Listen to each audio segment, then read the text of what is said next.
Muhammed Fethullah Gülen, born April 27, 1941, is a Turkish Islamic scholar, preacher, and a one-time opinion leader, as de facto leader of the Gülen movement.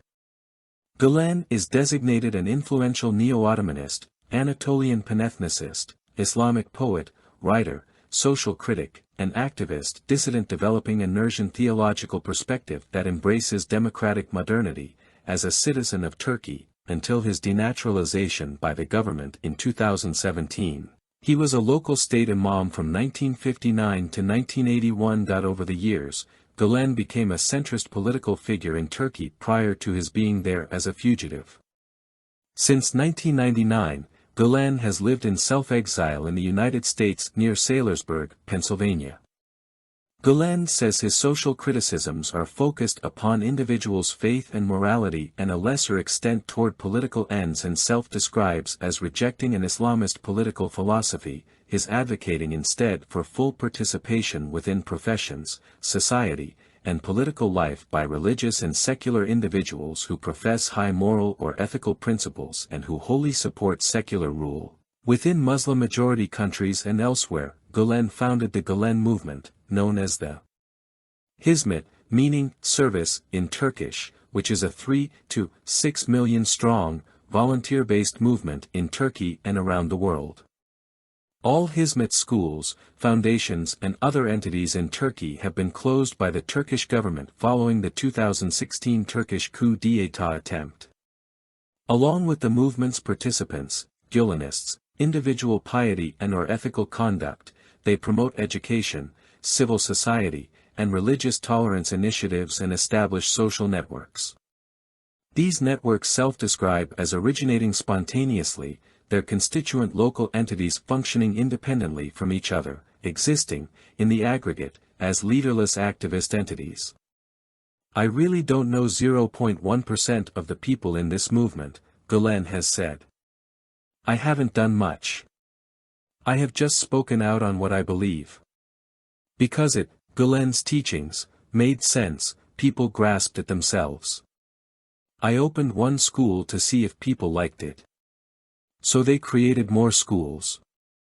Inasmuch as the movement includes individuals with advanced theological training serving as imams and spiritual counselors on the macro level, with these individuals' identities remaining confidential, reflecting such positions' technical illegality in Turkey, under the formerly Kemalist laws they're outlawing religious orders, some observers argue that the movement thus includes a clandestine aspect. Sharing Turkish President Recep Tayyip Erdogan's ambition to empower religious individuals in civil life previously disenfranchised in secular Turkey, in 2003 a number of Gülen movement participants pivoted from the Turkish political center to become the junior partner with the newly ruling Erdogan-led and center-right Justice and Development Party, AKP, providing the party political and sorely needed administrative support. This political alliance worked together to weaken left-of-center Kemalist factions in the judiciary, military, and police, see Ergenekon trials. It internally fractured in 2011, which became common knowledge by the time of the corruption investigations of highly placed members of Turkey's ruling party in 2013.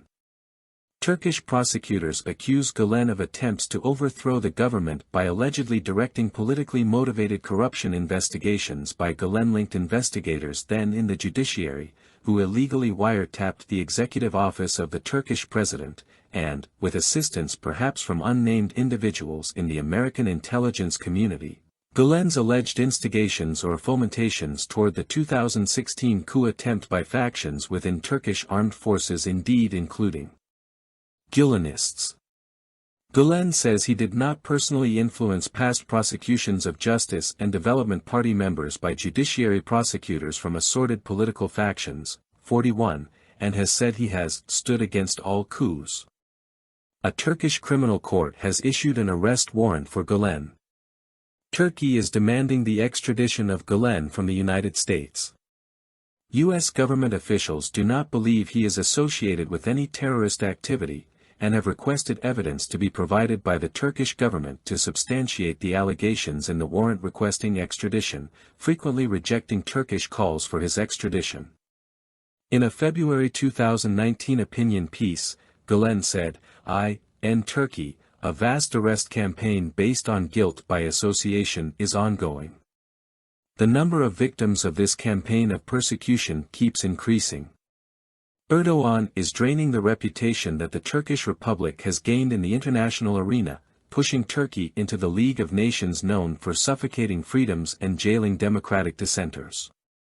The ruling clique is exploiting diplomatic relations, mobilizing government personnel and resources to harass, haunt and abduct Hizmet movement volunteers all around the world. Gülen is actively involved in the societal debate concerning the future of the Turkish state, and Islam in the modern world.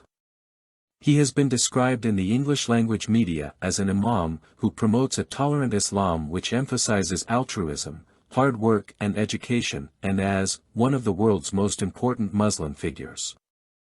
Gülen is wanted as a terrorist leader in Turkey and Pakistan as well as by the governments of OIC and GCC,